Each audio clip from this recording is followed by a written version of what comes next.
వర్షాభావ పరిస్థితుల దృష్ట్యా రాష్ట్రంలో 8 జిల్లాలను కరవు జిల్లాలుగా ప్రకటించేందుకు ఆంధ్రప్రదేశ్ ప్రభుత్వం చర్యలు చేపట్టింది. అత్యల్ప వర్షపాతం నమోదైన కడప జిల్లాను ముందస్తుగా కరవు జిల్లాగా ప్రతిపాదించింది.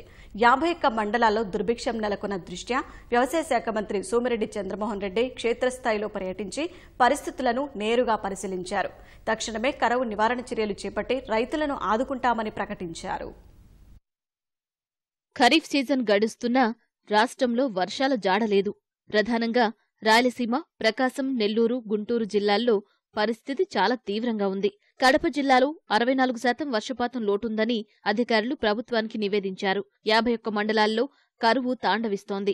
జిల్లాలో నెలకొన్న దుర్భిక్ష పరిస్థితుల దృష్ట్యా వ్యవసాయ శాఖ మంత్రి సోమిరెడ్డి చంద్రమోహన్ రెడ్డి, మార్కెటింగ్ శాఖ మంత్రి ఆదినారాయణ రెడ్డి జిల్లాలో కరువు పరిస్థితులను పరిశీలించారు. రాయచోటి నియోజకవర్గంలోని లక్కిరెడ్డిపల్లె, రామాపురం, సంబేపల్లి మండలాల్లో పర్యటించారు. వర్షాభావంతో పంట ఎండిపోయిందని రైతులు మంత్రి ఎదుట గోడు వెళ్లబోసుకున్నారు. తాగు, సాగునీటితో పాటు పశుపోషణ భారంగా మారిందని ఆదుకోవాలని విజ్ఞప్తి చేశారు. నెలాఖరులోగా వర్షం పడకుంటే పంట పొలాలు వదిలేసి వలసపోవాల్సి వస్తుందని ఆవేదన వ్యక్తం చేశారు. కరువును సమర్థంగా ఎదుర్కొనేందుకు ప్రభుత్వం సిద్ధంగా ఉందని, రైతులు అధైర్యపడొద్దని మంత్రి భరోసా ఇచ్చారు. స్థితిగతులను అడిగి తెలుసుకున్నారు. ధైర్యంగా ఉండాలని మంత్రి భరోసా ఇచ్చారు. రైతులకు ప్రత్యామ్నాయ పంటలు వేసుకోవడానికి ఉచితంగా విత్తనాలు పంపిణీ చేస్తామని మంత్రి తెలిపారు. 64.02% తక్కువ వర్షపాతం ఉంది. అంటే 60% దాటితే స్కాంటీ రెయిన్ఫాల్, తీవ్రమైన దుర్భిక్షం ఉంది అనే దానికి సంకేతం. 60% మైనస్ రెయిన్ఫాల్ దాటిందంటే ఎక్కువగా మనం చర్యలు తీసుకోవాలి. దాని విషయంలో ఈరోజు 51 మండలాలు, టోటల్ కడప జిల్లాలో 51 మండలాలు కరువు మండలాల కింద ప్రకటించేదానికి ఇక్కడ నుంచి ప్రపోజల్స్ జిల్లా యంత్రాంగం నుంచి వెళ్ళిపోయినాయి.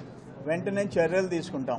కరువు పరిస్థితుల దృష్ట్యా రాయలసీమలో కూడా మైనస్ రెయిన్ఫాల్, డెఫిసిట్ రెయిన్ఫాల్ ఉన్నందువల్ల దానికి కూడా యాక్షన్ ప్లాన్ తయారు చేసుకున్నాం.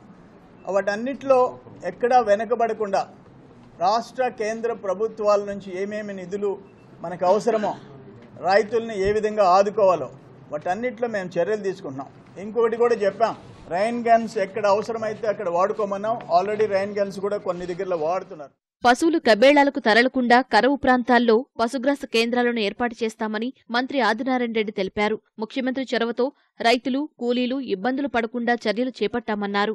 ఇంత కరువులో 64% డెఫిసిట్ ఉన్నా కూడా ఆ యొక్క స్కీమ్ సక్సెస్ కావడము, కూలీలకు కూడా రేటు 205 రూపాయలు చొప్పున డబ్బు రావడము, ప్లస్ లింక్ రోడ్లు రావడము, పశువుల కుంటలు ప్లస్ పంట కుంటల కానీ, ఇళ్లలో ఇంకుడు గుంతలు కానీ ఇలాంటి కార్యక్రమాలు చేపట్టడం వలన, చెట్లు నాటడం వలన ఈ యొక్క కరువు నివారణకు సులభంగా, ఇంత కష్టంలో కూడా, ఇంత బాధలో కూడా నివారణ సులభంగా జరిగింది.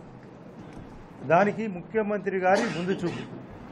పవరు ఈ టైంలో కరువులో గతంలో 12 గంటలకు మించి ఉండేది కాదు.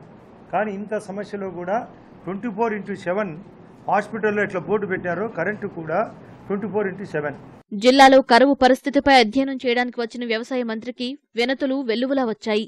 జిల్లాను ఆదుకోవాలని మంత్రి సోమిరెడ్డికి వైకాపా, సిపిఐ, సిపిఎం నేతలు వినతిపత్రం అందజేశారు.